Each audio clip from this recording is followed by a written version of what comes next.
Hello and welcome back. Now that we've entered Lent, the first Sunday of Lent, we're always presented with the reading about Jesus going into the desert to spend time out there isolated in preparation for his public ministry.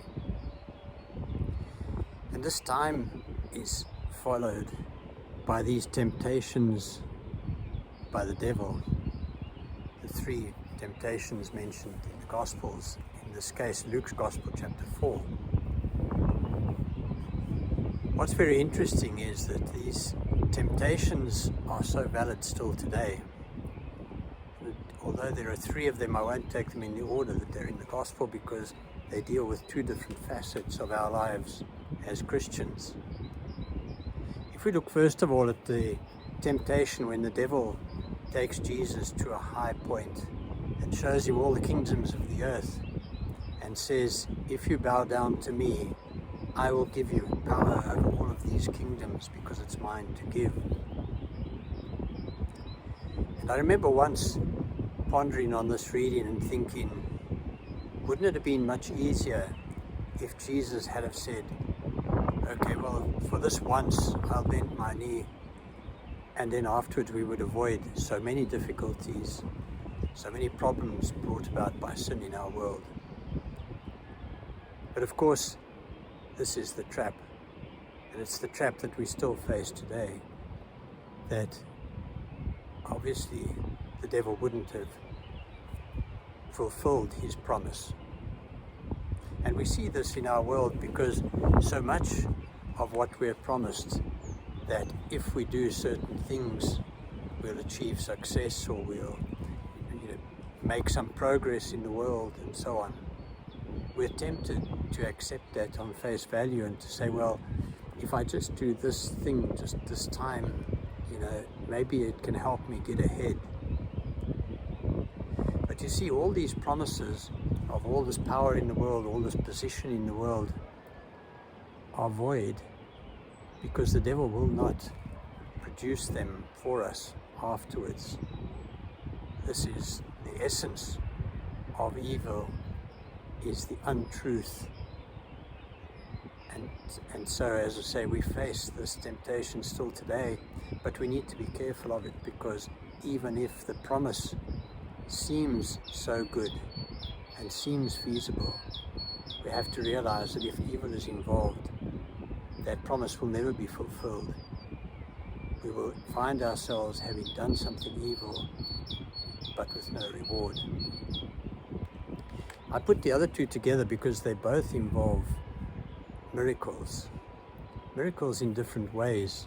The first being when the devil says to Jesus, finding him hungry after that time of fasting in the desert, turn these stones into bread,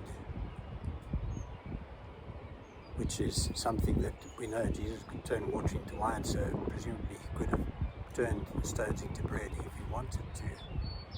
But you see, that would have been purely for his own purpose, just to fulfill a physical need. And it wasn't what he wanted at that time, which we'll see. The second was even more dramatic because the devil actually makes use of scripture, telling Jesus to go up onto the highest point of the temple and to throw himself down and to show that nothing will happen to him because that was what God promised, that he would send his angels to protect him and wouldn't allow him to be killed or hurt even. But you see, what he was being tempted to do was to go for an easy messianic voyage. And that was not his plan. And the reason it wasn't his plan is that if we look at miracles, most often what attracts us to miracles is the fact that they bypass something that we see as unwanted in our lives, unpleasant, and so on, or contrary to what we would really wish for in the best of circumstances. But you see, Jesus didn't come to teach us only to avoid difficulty in our lives, but he came to teach us rather how to deal with difficulties in our lives. what to do in the difficult times. And so, whereas miracles are things that always attract attention of everybody, believers and unbelievers would find miracles amazing and absolutely something they could go behind. This is not God's will. God's will is that we learn to live with everything that we encounter in our lives, that we know how to deal with it, how to help others, how to live a really good life that makes both our own lives and the lives of those that we share our world with better for us being here. If there were simply miracles all the time, the world would become unmanageable.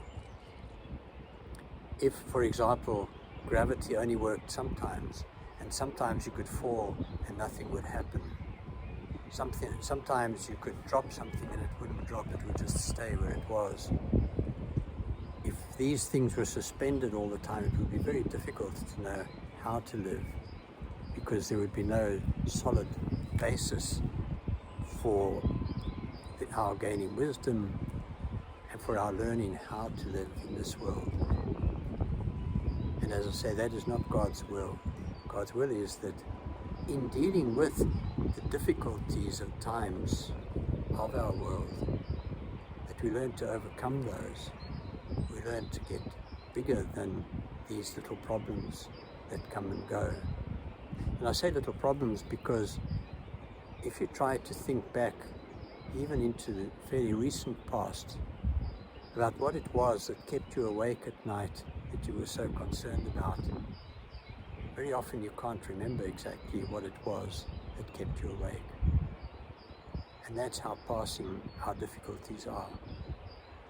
But you see, if we learn true wisdom, if we learn truly how to deal with these difficulties, well then we've really grown. And that was the purpose of Christ coming, to show us how to do that. And may God bless you.